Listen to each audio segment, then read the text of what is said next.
Welcome to the all-new Hoop Nova, your ultimate source for everything basketball.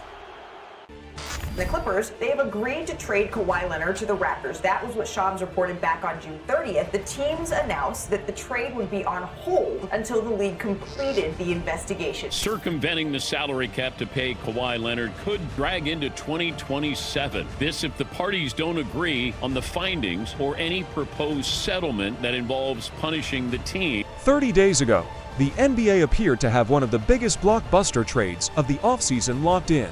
Two franchises reportedly agreed on a deal involving Kawhi Leonard, a player who, when healthy, is still widely viewed as one of the league's elite stars. But instead of celebrating a completed transaction, the situation has turned into one of the strangest stories the NBA has seen in years. Now, reports suggest that one team wants out of the trade, while the other wouldn't mind if the entire deal quietly disappeared.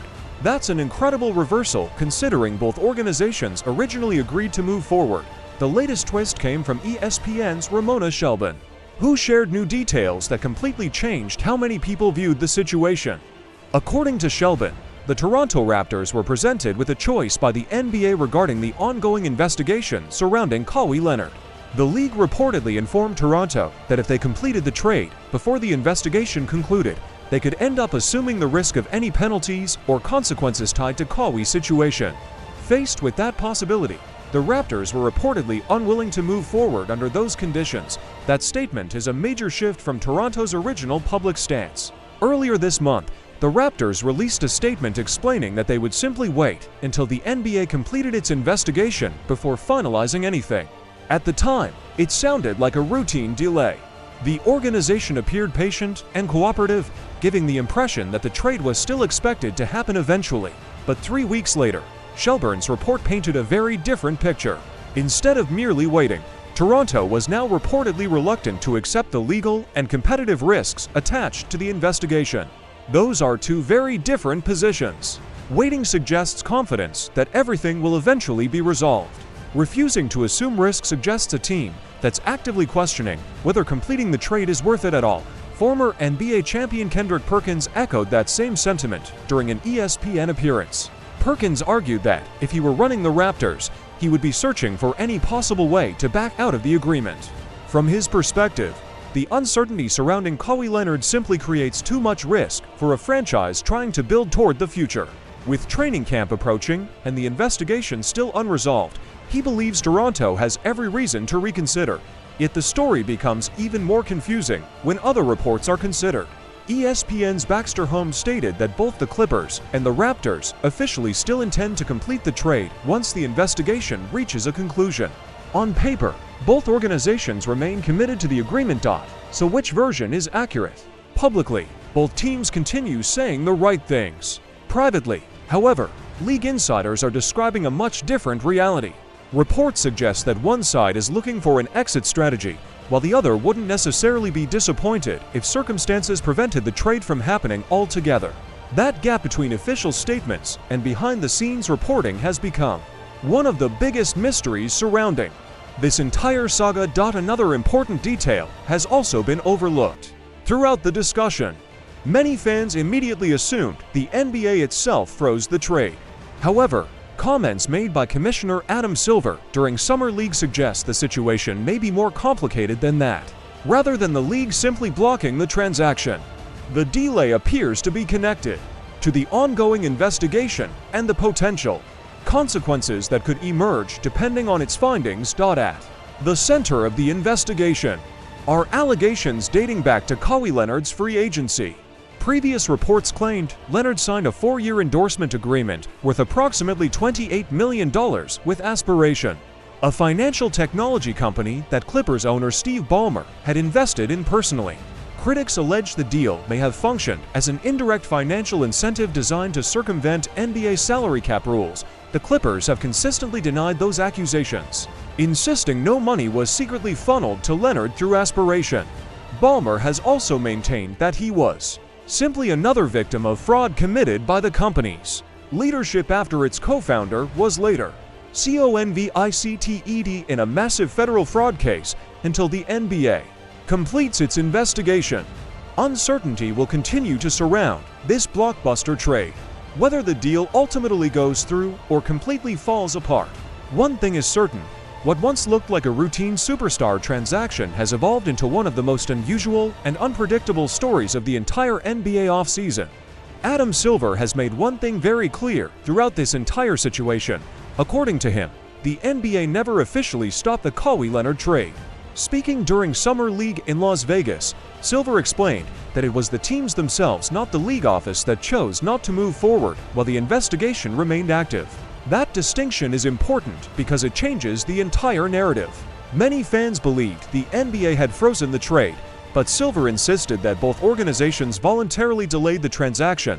He also added a comment that many people overlooked. Silver pointed out that the investigation was already ongoing before the trade was agreed to on June 30th.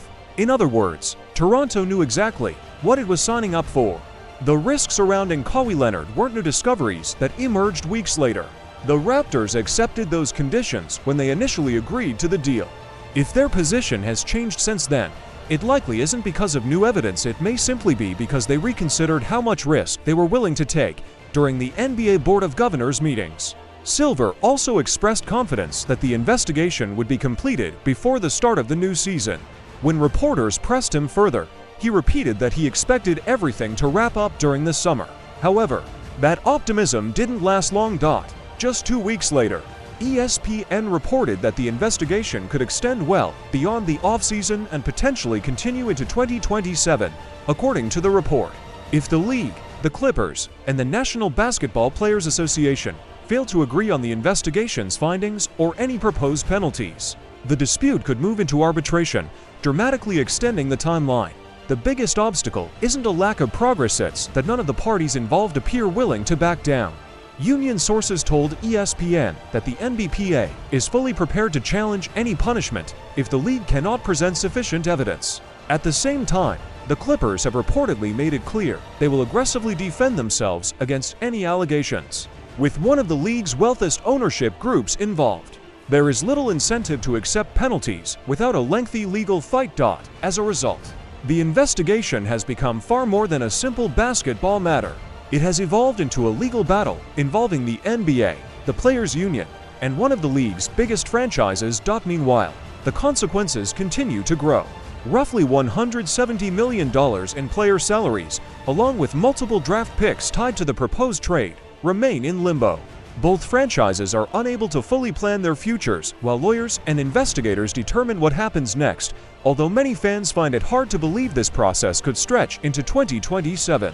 History suggests these types of investigations rarely move quickly. Previous NBA ownership investigations have taken close to a year just to complete fact-finding, even before appeals or legal challenges entered the picture. If arbitration becomes necessary in this case, the Kawhi Leonard saga could remain unresolved far longer than anyone originally expected. The timeline of this investigation becomes even more concerning when you compare it to previous NBA cases. The league hired the same outside law firm that handled the investigation into former Phoenix Suns owner Robert Sarver. That investigation lasted nearly 10 months before the NBA announced its findings, even though there was no lengthy arbitration process afterward. Coincidentally, the Kawhi Leonard investigation has already reached roughly that same 10-month mark. But unlike the Sarver case, this may only be the beginning. If the league ultimately decides to issue penalties, and either the Clippers or the National Basketball Players Association challenge those findings, the process could stretch far longer.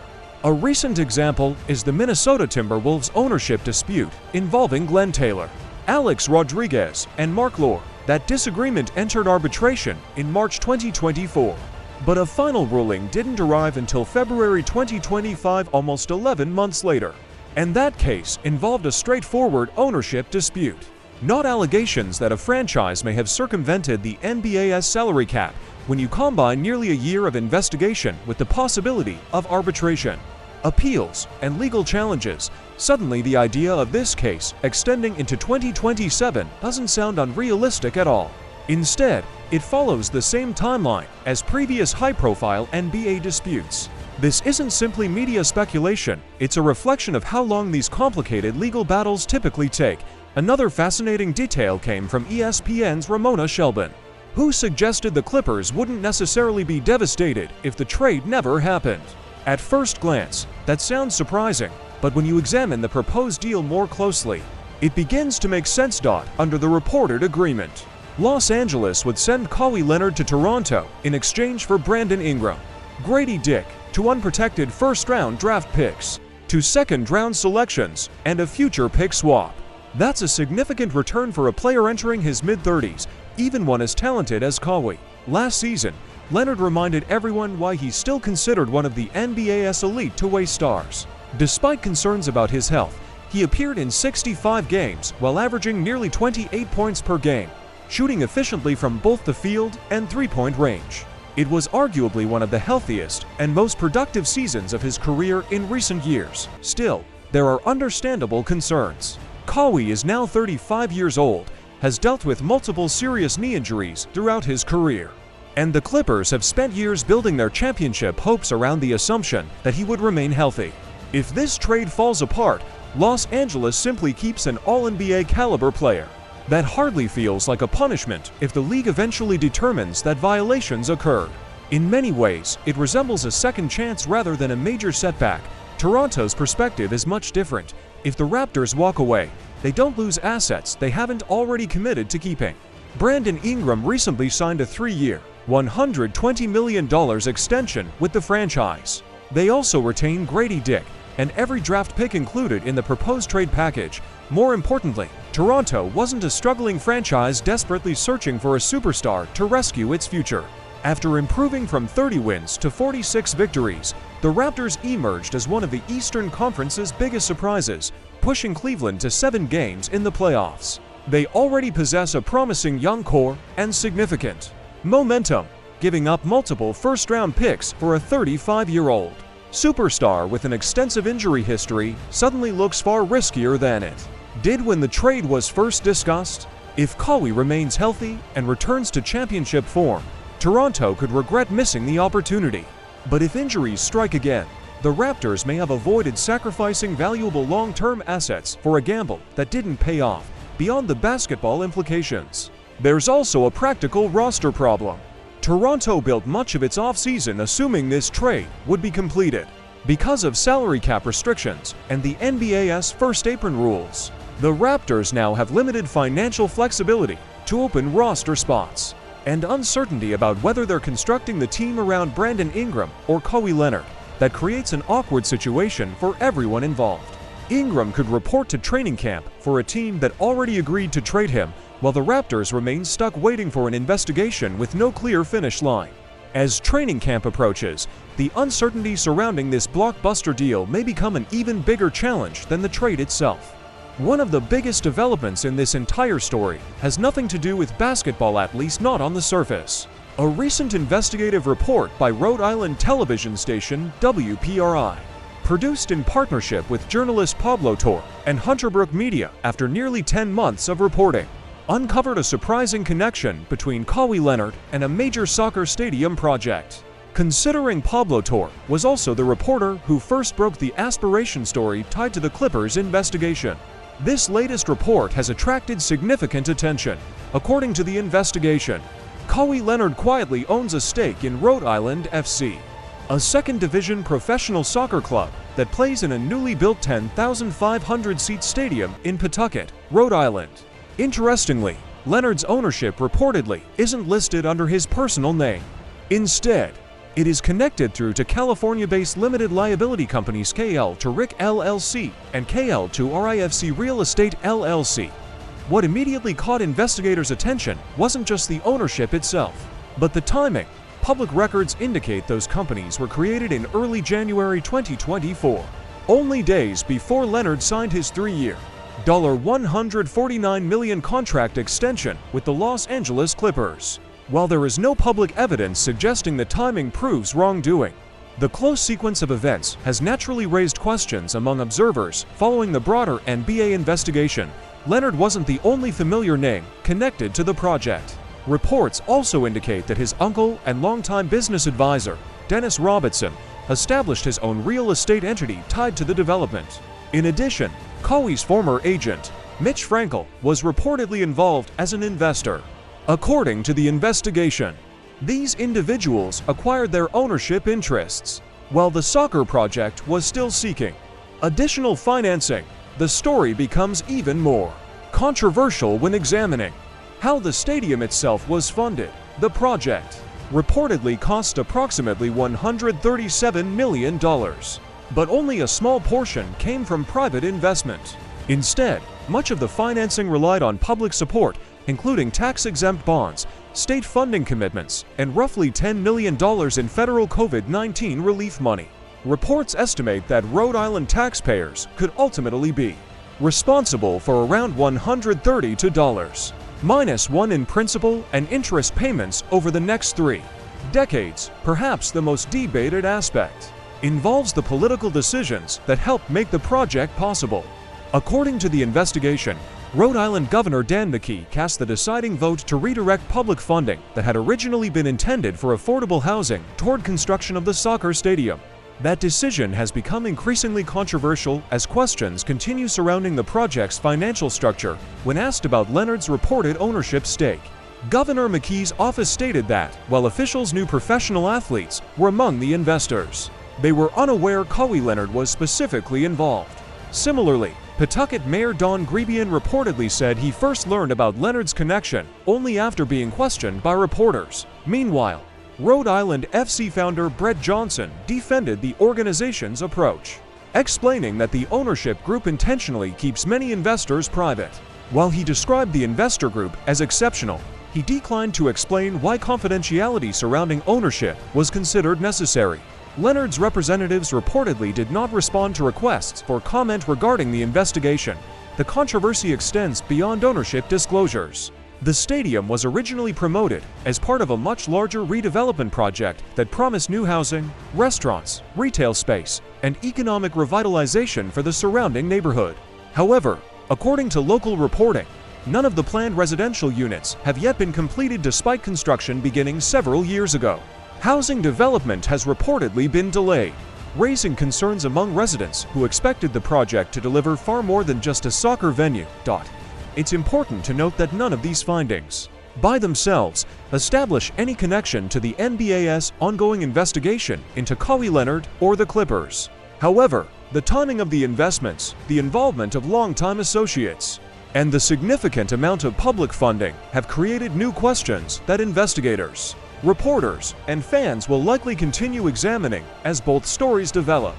One of the most unusual details uncovered in the latest investigation is that there is no public evidence showing Kawhi Leonard has ever actively participated in anything related to Rhode Island FC. According to the reporting, Leonard has never appeared in the club's promotional campaigns, has never been publicly introduced as an investor, and there are no known records of him attending a match.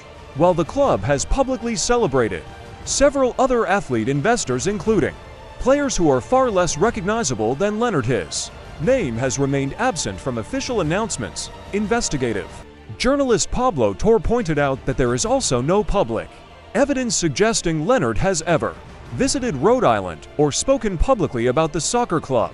By itself, that doesn't prove anything improper. Many professional athletes invest in businesses they aren't actively involved with. Passive investments are common throughout professional sports. However, critics have noted that this arrangement resembles one aspect of the earlier aspiration controversy. In that case, former employees alleged that Kawhi Leonard had entered into a business agreement connected to promotional work that, according to their claims, was never fully carried out. The Clippers have consistently denied those allegations, and no findings have been made against Leonard or the organization. Still, the similarity in structure has naturally attracted additional scrutiny, according to the recent investigation.